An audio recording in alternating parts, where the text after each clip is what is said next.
Hi, everyone, and welcome to McRae's Growth Challenge podcast, Insight with B2B and manufacturing leaders, where we uncover their stories, strategies, and solutions to overcoming growth challenges in their industries. I'm your host, Maria, and in each episode, we will dive deep with founders, CEOs, and industry experts to explore how they scale, innovate, and lead in today's competitive landscape. So let's get started. Today, we have Armin from Ren Scott MFG. Nice to have you. How are you today? Doing well, thank you. Thanks for having me. Of course. Armin, so for our listeners who may not know your company or anything about you guys, why don't you give us a little bit of an overview? What do you do? Who do you serve? And your role as well. Yeah, absolutely. So I'm the vice president of commercial and strategy development. So basically, I'm responsible for business planning, both midterm and long term. That's forecasting, facilitating our strategic plan, and where we want to take the business, and then on the business development and sales side. Renscott Manufacturing is an advanced manufacturing company located in the Boston area. We do both CNC machining and we do metal 3D printing. We serve mainly critical industries like aerospace and defense and semiconductor. We also have roots in automotive, and that's an area where, although that's where a lot of the work was as a company started, and it's an area that we will shift away from a little bit as our capacity is attributed more to the growing space industry and electronics, things of that nature. With so many of the components that you mentioned right now that you guys are responsible for, I'm sure technology and the modern world has really affected it. When you think about, let's say, modern manufacturing and the strategies that you're trying to implement now, what like a modern manufacturing company would look like to you? Yeah, there's a few things. So one is adopting sorry. Um, One is adopting digital technologies. So getting away from getting away from paper, and really leveraging computer systems. So we have a paperless ERP system here that takes care of all of our work orders, our customer information, our scheduling, and it ties into our financial dashboards. And so we do everything through that system. The other thing would be looking at model-based definition.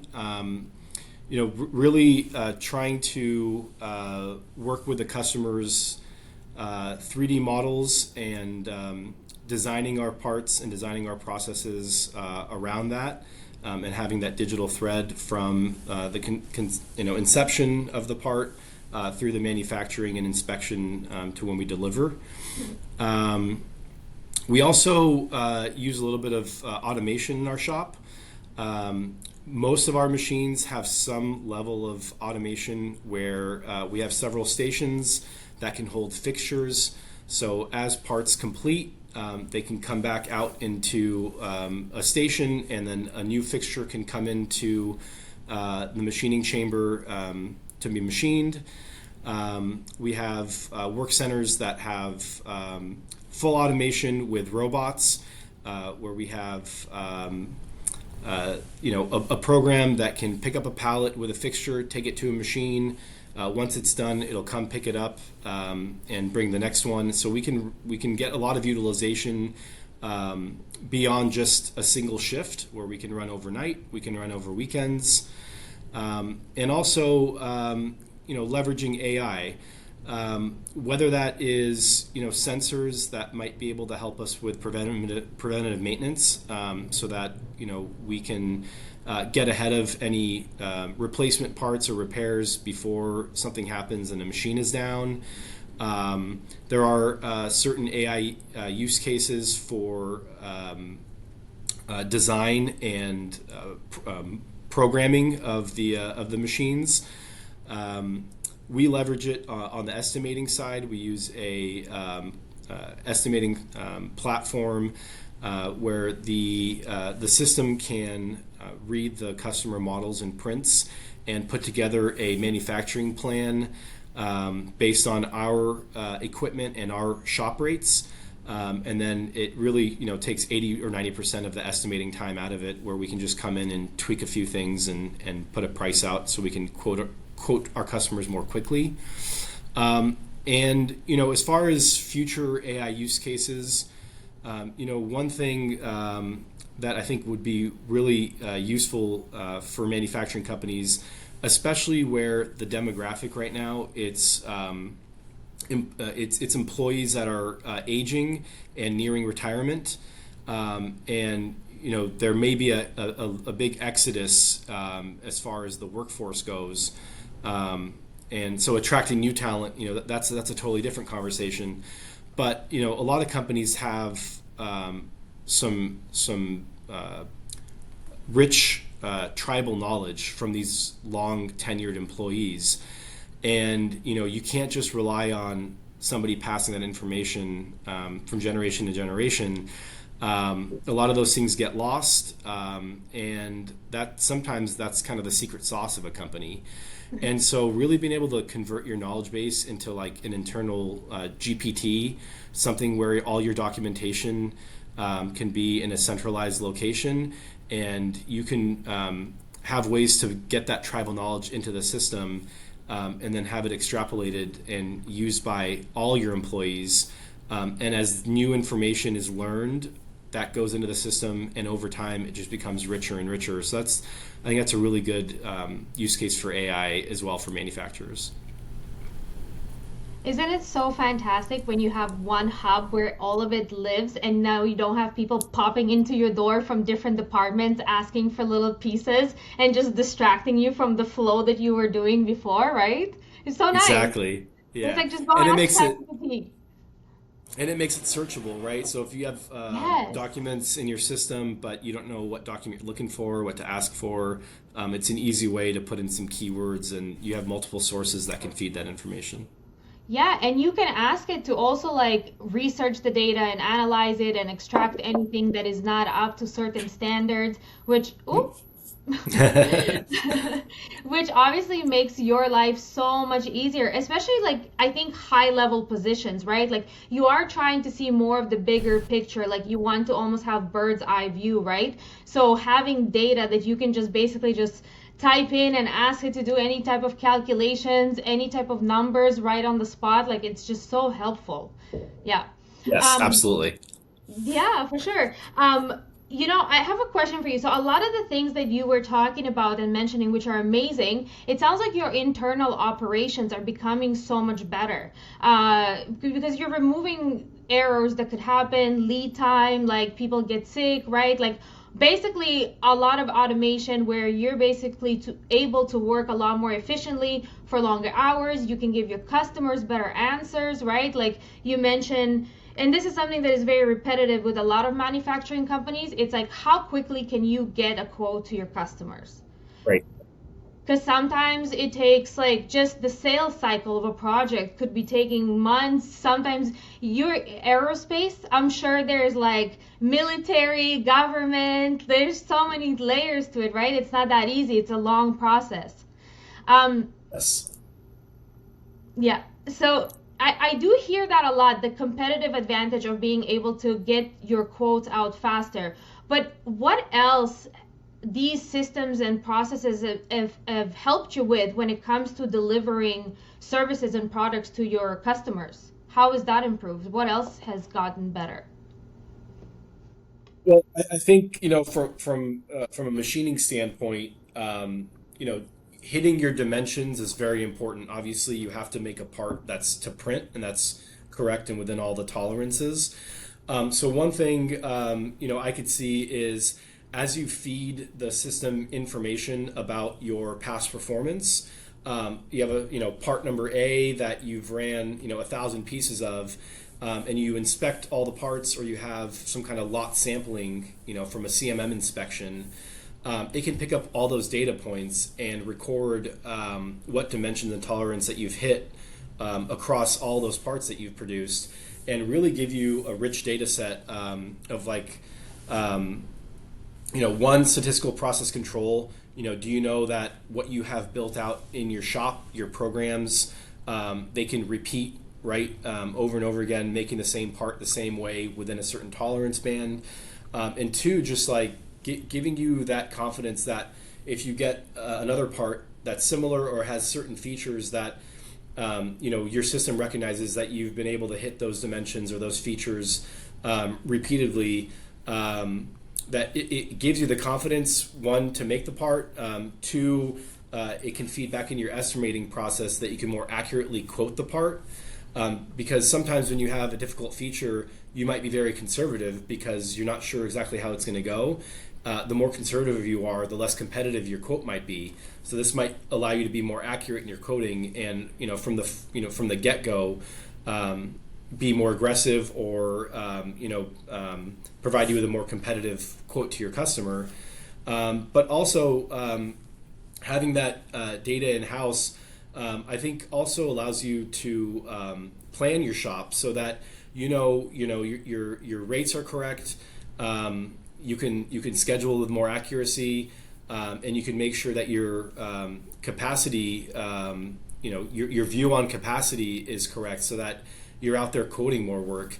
You don't ever want to be in a situation where you think your shop has less capacity than it actually has, so you're not being more aggressive to go book that work. So I think, having the data, one, in inspection, but also having machine monitoring so that you understand what your uptime is, what your cycle times are, and how accurate that is to what you have estimated. All that information can go a long way in having a better profile of your company, and make your quotes better and better over time. I have to share a personal story with you now that I hear you talking about this. So my family, I actually come from a family of engineers. So my dad is a CNC programmer and my mom works in quality assurance in an aerospace company. So their background is in manufacturing. And I remember when I was a little kid, I would sometimes go to work with them, and my mom, she would have like stacks of like tiny little parts that I would be like, what is those? She's like, those cannot go out. Those have mistakes. And I can only imagine, like, this was 30 years ago. So I can only imagine where it is now with all the technology and the accuracy. Like, you don't have like trucks unloading tiny little parts that are all inaccurate, and like you have to send them back, right? So hearing Right. you talking about this, like, that brings me memories of like when I used to go to work with my mom and like see Yeah. these like stacks. So, and from a material cost, like just so much less waste, right? Like waste of people's time and just machinery and like actual materials, right? Like you just saving so Yeah. much time. Yeah. Yeah, it's a good point. I mean, you remind me of a couple more things that I could just add is, especially on like machine monitoring, if you can have, sensors on your tooling to understand like how quickly they're wearing out, now you know before that tool wears out that you need to replace it without having to find it in inspection. And the worst thing to happen is that you produce faster than you can inspect. So now you have a worn out tool that it didn't just make one part that you caught in quality, it made a whole batch, maybe 50 or 100, and now you're sitting on all that material that's scrap, because you weren't able to identify a tooling issue sooner. And I think, that's really important to avoid, like you said, the truckloads of scrap parts. The other thing is, in a past company, there used to be kind of like a wall of shame, all the parts that we had defects on, and we would use that to show new operators, here are the mistakes, or here's something common that you should see on a part like this, as like an education. I don't think that's a bad thing, but I think certainly in today's day and age, you can leverage technology to train those new employees rather than having to see, past mistakes necessarily. Wall of shame. I like how Yeah. you named that. So Yeah. now that the machinery is like taking such a huge the technology is taking so many roles for you. Now you have, like you said, more time to get out there and get more quotes. What is the future of getting quotes for manufacturing is looking like? Because you mentioned we have an aging, basically top level executives who are exiting, and now you have people coming in. Their ways of searching for business is different. How do you see that affecting the manufacturing, or even more specifically your own company? I think it's part of a broader trend of where, data is really what drives the decisions. So whereas maybe in the prior generation, prior there being as much data or, computer systems that are able to analyze that data as well as we have it today, executives or leaders had to rely more on instinct or, past experience. Where I believe that will always be important. I think nothing can really replace having experience in certain situations where you're able to make a judgment call. I think in today's world, being again able to leverage digital and technology and data, you can make better decisions and more data-driven decisions that are objective rather than just somebody's feeling. Or you can have a leadership team that has the experience. They can look at different sets of data and they can infer based on their experience, and using their best judgment, which decision to make. But again, it's based on that data. So I think companies, maybe aging companies or legacy companies that haven't invested in that, and that are still working on paper and maybe not being able to collect information, like companies that have adopted more of a digital environment, they're going to have a difficult time adapting because they're going to have to continue to rely on people, and having to hire somebody that has good judgment rather than finding a software solution that can distill their data to make better decisions and help their leaders make better decisions. So I think that's really important with especially companies that maybe are have an aging workforce or that aren't investing. What about actually finding new business? Do you think a lot of it is still going to be word of mouth, or do you think, and let's say trade shows or personal relationships, or do you think the manufacturing industry is also going to adapt, I would say, some of the marketing and sales techniques that other companies use that are a little bit younger? I mean, I do absolutely think that human interaction is still going to be around. I think going to trade shows is still going to be a valid avenue to promote your company and get the word out. I think with technology, you can develop products faster and you can fail faster, and you can better tune your solution to your customers' problems by being able to leverage new technologies, new softwares, and really understanding how you can shape your solution to their problem.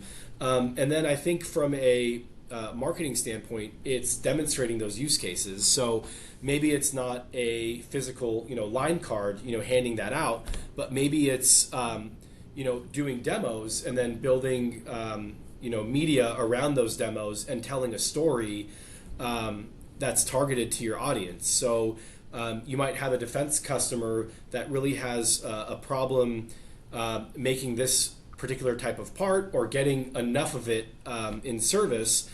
You can demonstrate how your solution is able to build that product from design through your development cycle into your production. You can also share how you're leveraging technology to increase your capacity to be able to meet that demand.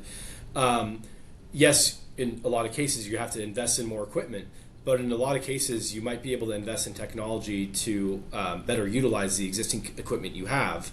And I think it's really so. I think it really comes down to storytelling, and the companies that are doing a really good job today are the ones that are very focused on finding their customer's pain point and then building the products and solutions that can that can solve that problem, and then showcasing it. So again, demonstrating it in the field. So you see a lot of new startups in the defense world. They're not just building a prototype that takes them a long time and then displaying it. What they're doing is they're building 10 prototypes and then they're deploying it in a field setting, and they are capturing footage of that, and they're sharing their failures, and they're sharing the journey along the development, to where they have something that now works, and that ties directly to a problem that a customer or defense agency might have, and that I think is a lot more impactful than maybe a legacy way of getting a requirement, showing that you can build it and then displaying it. You're actually you're iterating and you're rapidly developing things, and then you're showing how they can work in real life. That has been a big trend that I've been hearing about from guests on the podcast, is that they're utilizing technology to demonstrate their products faster and better and in more interactive ways, as opposed to just like, here's a print of the part, isn't it great? Like, so definitely I hear a lot of that. When it comes to actually like finding the people like to demonstrate it in front, like when you have such a mature industry and company, I think like for small guys, new companies like you mentioned in the defense like field, the startups, it must be so hard for them to like break through, because you have companies that have been around for tens of years now, and they have an army of people who can produce new products and stuff like that. Like, it must be so tough for them. Do you see a lot of new little companies showing up everywhere with better solutions, or? I think so. I mean, there's a handful of defense primes. They're huge corporations. They've been doing this for years and years, and they have the talent base, and they have certainly the finances to be able to continue in that. But sometimes with that comes a bureaucracy, and it's hard to move fast. So I do see, new entrants in defense, especially. I think Anduril is a perfect example where they came on board. They demonstrate new technologies and solutions, and they're able to develop it very quickly and deploy them much quicker than some of the legacy OEMs. So I think it's a really vibrant space right now where the smaller companies and new entrants can actually make a bigger impact. I think the Department of Defense or Department of War, they're looking at being able to rapidly scale and develop new technologies. You can't only rely on the existing companies to do that. You need a whole army of new companies that are maybe focused in different areas, right? So each one does a different thing. But I think that they can find success if they're very focused, and you develop a technology, you demonstrate that it works, and then you have to get the funding for it. But once you do that, you can scale that up and really deploy solutions to the government, or even the commercial space that maybe current legacy or larger suppliers may not be able to be as agile and be able to adapt to that changing landscape as quickly. We're a small company, and we're competing for all this new work, and basically where we're trying to differentiate is by leveraging our technology and basically showing that like we have a workforce that has adopted technology and that can work in this new world, and we have a workforce that we have leadership that continues to invest in modern equipment. So our equipment is new and it's young in its life cycle, so it's going to be around for a long time. But also, we are actively hiring talent, training them out of school, hiring from trade schools, and we have employees that are going to be working for the next 20 or 30 years. So it's really kind of that next generation of manufacturing workforce that we're trying to leverage. And I think that's a good story for companies that are looking for a fresh and new supplier. Is that we're willing to work on the difficult parts, and we have the talent to be able to make the difficult parts. Being in the Boston area, we can't always compete on low cost. What we can do is hire smart engineers who can take on the most critical and difficult parts and find solutions for our customers that way. Almost like a customizable solution. Yeah, absolutely. And you can adapt it to different customers. Yeah, that's really great. It sounds I know that earlier we chatted a little bit before we started recording. You mentioned that you've been in this role for 9 months. And then early in the conversation, you mentioned that in the previous company, you were working where there was like a wall of shame compared to now. Things are just digital and you base it on data and just education. It sounds like you almost made a transition from like an old school type of environment, and now you're in a role in a company that sounds where modern thinking is definitely like at the top, whether it's like for systems, operations, demonstration of product, new talent, solutions, everything. So you almost like glow up when you talk about these new things that you guys are adopting. What else, like over the next, like let's say 10 to 20 years, what are you hoping to see change more in the industry? Well, I think where I'll start is, and we're transitioning talking about technology. I think it's really important to mention, with all this new technology and everything being digital, cybersecurity is very important. And so, especially on the defense side, we're seeing a lot more requirements come down for CMMC compliance. And soon, companies, if not already, they're going to require that companies are certified to being CMMC compliant. So I think it's really important for anybody out there listening that's been thinking about it. It's something that you should look into. There's a lot of third-party cybersecurity providers that can help you along that journey. Yes, it will be a little bit of an investment, but it has a huge ROI, because the companies that are not investing in cybersecurity are going to be the ones that are not going to be able to compete on new opportunities anymore. And so I just want to make sure that's really important. As we leverage technology, we have to make sure that we're safeguarding that technology. And it's going to really be kind of table stakes. If you even want to be in the conversation, you have to have those, that compliance and those certifications.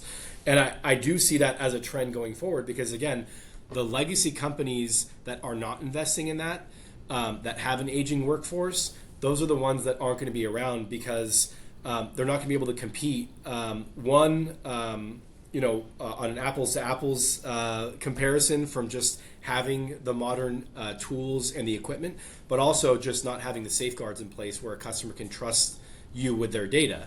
And so I see that being a trend that continues over the next few years, and it's going to really reshape the landscape of who, the competitors are going to be in 5 years. They're going to be different than the competitors that we had 5 years ago. I think certainly it separates the winners and losers, the ones that are going to be investing in new technology and equipment and being cybersecurity ready. I think, looking forward, training is a big one. So again, 20 or 30 years ago, being in manufacturing, being in the trades, that was a very noble,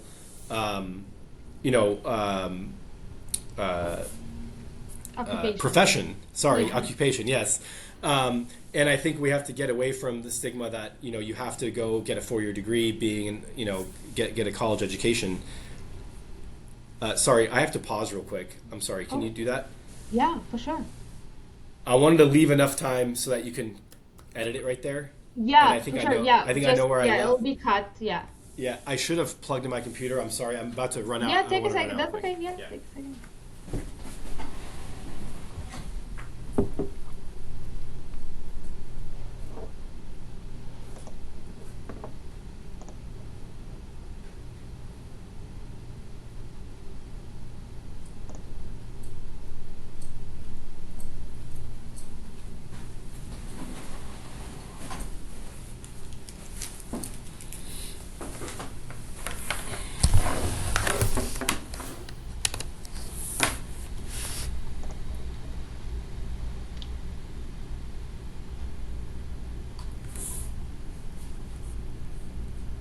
Okay, sorry about that.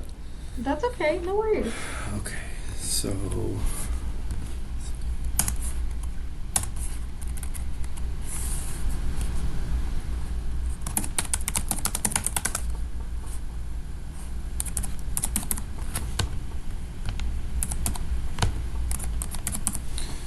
okay. Okay. Awesome. Yeah, let me make sure I have the same background. Okay. Attention to detail, like a true engineer.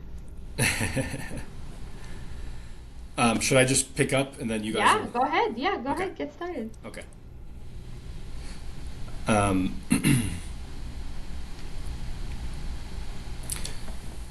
So I think it's really important that we continue to invest in workforce development really at an early age.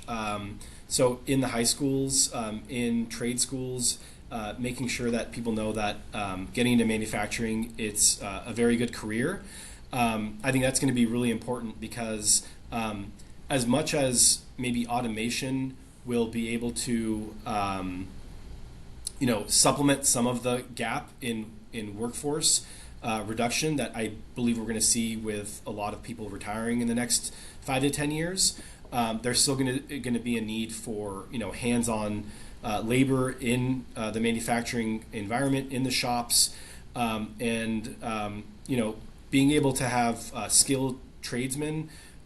That's never going to go away. So yeah, I think kind of looking forward, it's investing in that training and technology early on so that people that are coming into the workforce, one, know how to use physical tools, but also know how to use digital tools.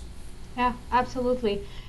And that is so common across all industries because everybody's implementing technology and AI. And one thing that we like to say in our company, AI is just going to take care of like all the tedious things, but human creativity has not been replaced yet. And that's on all aspects of things. Like no matter how much AI can write and whatever, it's still going to make mistakes. It's not going to be able to think like, even if it's able to give you strategy, it's still not going to be like creative. You could use it as like a starting point that will then kind of you can build from as you have the human creativity and skill set, but it definitely has not replaced all of that yet, and I don't know if it ever will, right? So I agree. I think it provides structure, and I think it's more than anything, it's an accelerator, right? It's like putting fuel on the fire. It just you know makes it flame even more than it already does, right? So it's like you take your skills and you can just use AI to leverage that and accelerate your skills.